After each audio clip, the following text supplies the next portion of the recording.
ஒரு நாகரிகம் இருக்கா, ஒரு ஆடை கலாச்சாரம் இருக்காங்க. நல்லா கேளுங்க சார். ஒரு தெரிஞ்சுக்கங்க. இப்போ ஒரு சின்ன குழந்தைங்க வச்சுக்கோங்க, அந்த காலத்துல பார்த்தீங்கன்னா தாவணி பாவாடை போடும்.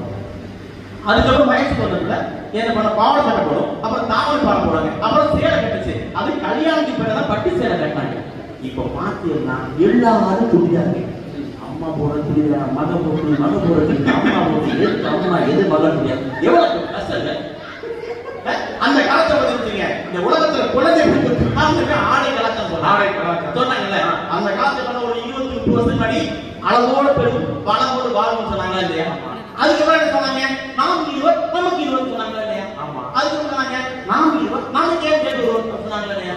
ஆனா இன்னைக்கு எந்த சிக்கிகாரு டெஸ்ட் பேபி குழந்தைகள் தரம் அந்த ஆபீஸ் அதை சொல்லுங்க. செயற்கை கருத்தரிப்பு முறையின் மூலமாகத்தான் இன்னைக்கு ரொம்ப பேருக்கு அந்த இதே நடக்குது.